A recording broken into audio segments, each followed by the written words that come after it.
Last one. All right, number 7 is just make sure before you email somebody or post something, just double check and make sure that you're sending it to the person that you mean to send it to. Whether you mean to send it privately or trouble, just double check, because we've all done it. We've all done it, and we've got into big trouble. You know that moment where you like send an email and you're trying to figure out how to and then all get it back. You're like, oh my god, I didn't mean to send it to that person, and you're like, retrieve, delete, cancel.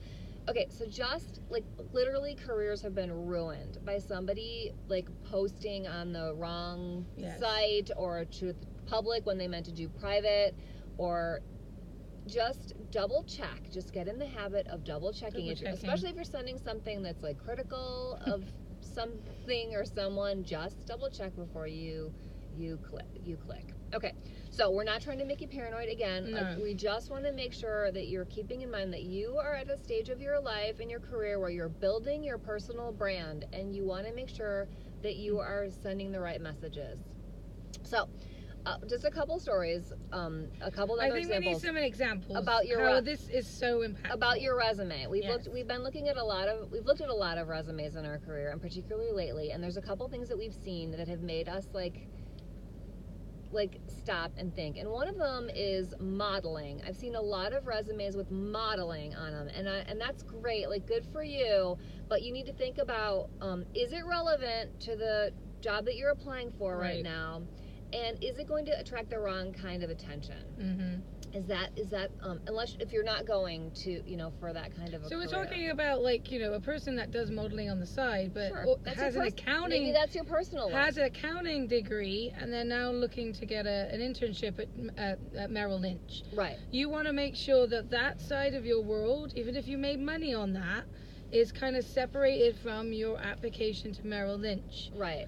So just kind of separate, as we've said. Yeah, maybe either if you can leave it off there, that's one thing. If you feel like it was a critical experience, then maybe think about, instead of calling it like modeling, maybe call it like you're a brand ambassador or something like that. Right. Sure. So think about how you word these things.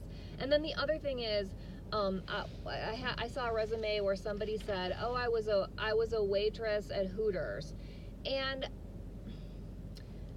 I'm just not like, is that like the kind of thing that you want out there, that you want to portray? Is that consistent with your brand again? And that maybe you might want to say that you were a server at a sports bar or something like that. So just much better. These are things that you just want to think about when you're building your resume. You just want to represent your best self, and you don't want anybody to make any prejudgments of you. Yeah. Prior, because it's not going to maybe get you that interview, so you won't have that face-to-face opportunity to discuss these things with them. Right. Because there's a lot of competition in the world, and there are a lot of like hoops that you have to jump through to get to that interview, to have that face-to-face time. Yeah. So again, we're trying to give you the skills so that you are chosen for that one-on-one interview. Mm-hmm. So that's why we're here, for the right reasons. Right. For instance, there you go. Hopefully that was helpful. Have a great day. Don't forget to like, share, and subscribe. Love you. Bye.